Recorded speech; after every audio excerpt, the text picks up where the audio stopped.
Most people watching this right now are thinking about Calgary real estate all wrong. Not because they're not paying attention, because they're paying attention to the wrong thing. For 25 years, everyone in this city has been watching the same number, the same conversation, the same assumption. And right now, with everything happening in global markets, in Washington, in the currency markets, the people who keep watching that number are about to get caught completely off guard. All right, here's what we're gonna do today. We've pulled 25 years of Calgary real estate data. We ran the actual correlations against oil prices and the stock market. CREB-verified numbers going back to the year 2000. And what the data shows is not what anyone is thinking about. Not on social media, not in your group chat, not at your real estate office. This is the zoom out that this market desperately needs.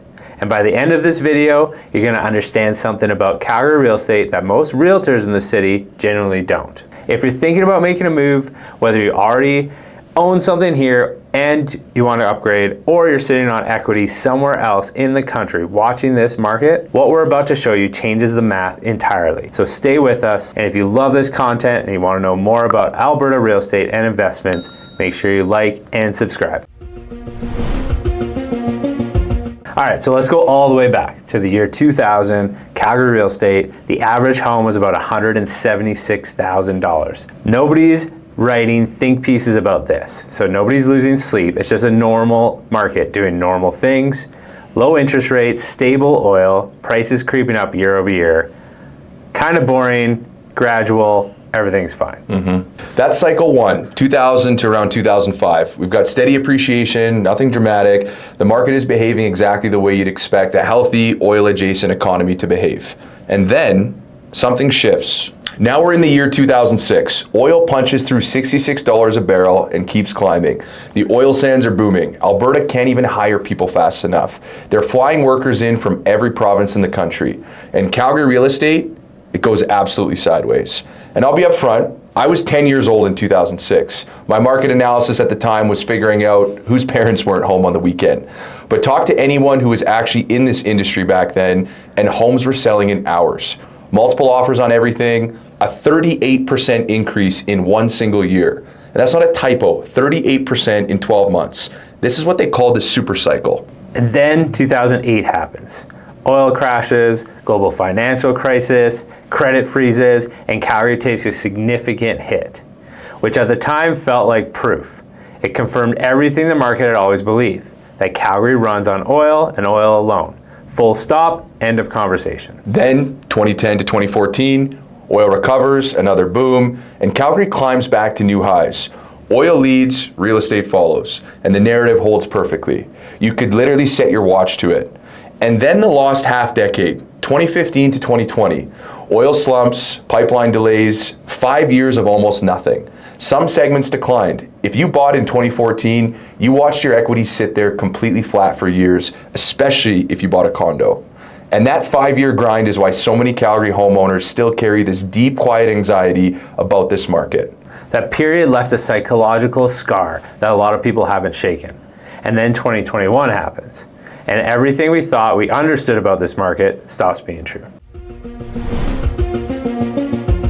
Oil didn't spike. There was no patch boom, no super cycle, no $100 barrels sending workers flooding into Alberta. What happened was people, specifically people from Ontario and BC, who opened their laptop, looked at what their house was worth, looked at what a comparable house in Calgary costed, and started moving. And they didn't trickle in. Alberta set records. Net interprovincial migration hit levels not seen since the data had been tracked.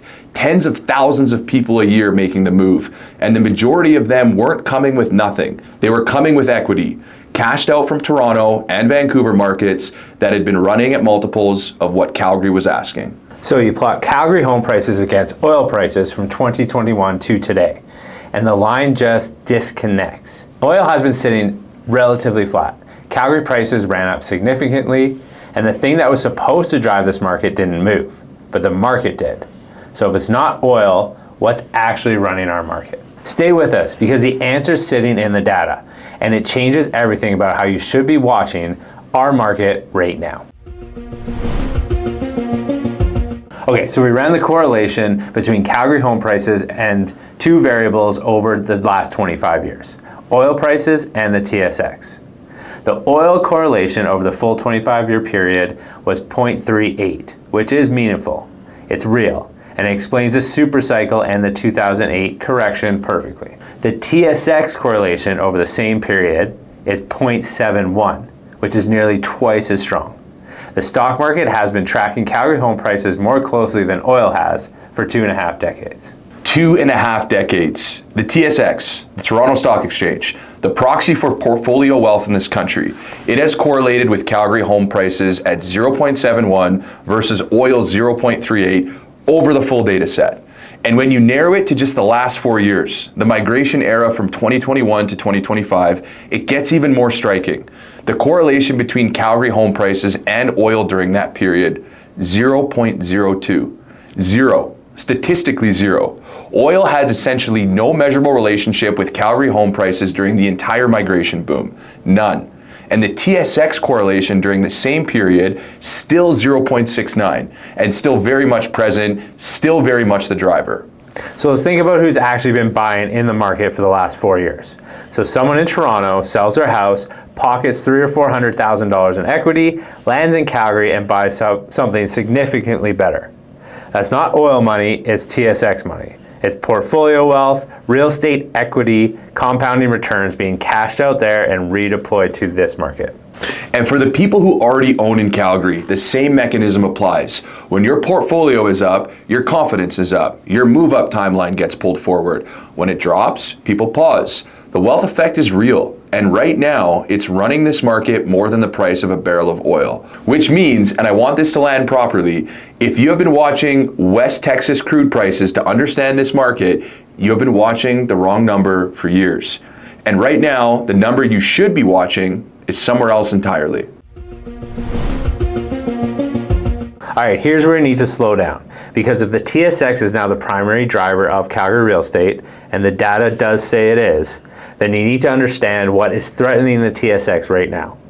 And there are a few converging forces that are not showing up in any Calgary real estate conversations we're seeing. Tariffs, the US dollar, inflation, three things that most people in this city are not connecting to their home's value, but they should be. Here's the chain, and follow this closely. Sustained tariff pressure out of the US creates inflation. Inflation the Fed has to respond to. That response creates stock market volatility. The TSX gets hit, and based on everything we just showed you, when the TSX gets hit, Calgary real estate feels it. Not with a long lag, pretty much immediately. The US dollar piece matters as well. So if the American dollar weakens under sustained deficit pressure and trade friction, a real scenario right now, and we're already seeing some of it, the Canadian dollar strengthens relative to it. That sounds positive on the surface, but a stronger Canadian dollar makes Alberta's exports more expensive on the global market. It creates economic uncertainty at the provincial level, and that kind of uncertainty changes buyer sentiment pretty fast. And then there's inflation itself. If it stays sticky, if it doesn't come down the way central banks want, you get rate pressure. Mortgage costs stay elevated. And the pool of move-up buyers who can actually execute a transaction starts to shrink. None of this is a prediction that Calgary real estate is about to crash. We're not saying that. What we're saying is that the risk in this market right now is not coming from an oil field, it's coming from a stock market portfolio. It's coming from a currency trade. It's coming from a decision made in Washington about a tariff. And if you're a move-up buyer in this environment, making a decision worth $500,000, $600,000, or $700,000, you need to be thinking about these variables. So not just whether detached homes are selling well, they are, but whether your strategy accounts for the entire picture we're talking about. Because the people who get caught in a market shift are almost never the ones who didn't care. They're the ones who are watching the wrong thing. So let me give you our read, not a forecast, not a prediction, just what we see in this market every single day. We are in the late stages of this boom cycle. The market hasn't rolled over. Detached homes are still selling well, still moving in seller's market territory. Good entry-level product finds buyers fast, but it is not 2022.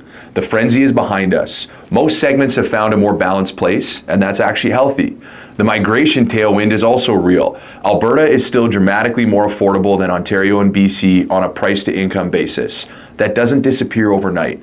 The structural reasons people are moving here have not changed. But the short-term picture has variables in it that require a strategy. Not just a vibe, not optimism, not my neighbor did well, so I will too.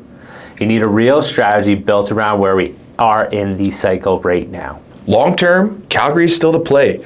Affordability relative to other major cities, real population growth, genuine economic diversification. These are structural tailwinds that don't get reversed by one bad quarter on Wall Street. The people who win in a market like this, the late cycle, macro uncertain, more balanced than it was, are not the ones who move the fastest. They're the ones who move the smartest.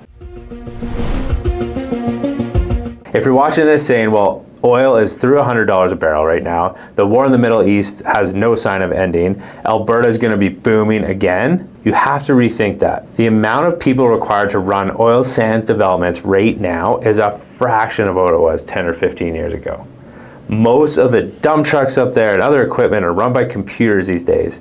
So an oil boom in this province does not mean we need to be bringing thousands of people from across the country to fill gaps. We can do that with most of the technology we already have, and it's not going to drive a big uptake in housing anymore. Most people don't lose in real estate because they're careless. They lose because they were confident looking at the wrong thing. If anything in this video made you even slightly question what you've been consuming around real estate, don't wing it. Our link's in the description. You can book a call directly with us. We've done over $600 million in this market. It's not luck, it's not timing, it's understanding. We'll show you exactly how to play based on where you are. And subscribe. This is what we do every week. Please subscribe. You've made it this far. Don't leave us on red, and we'll see you on the next one.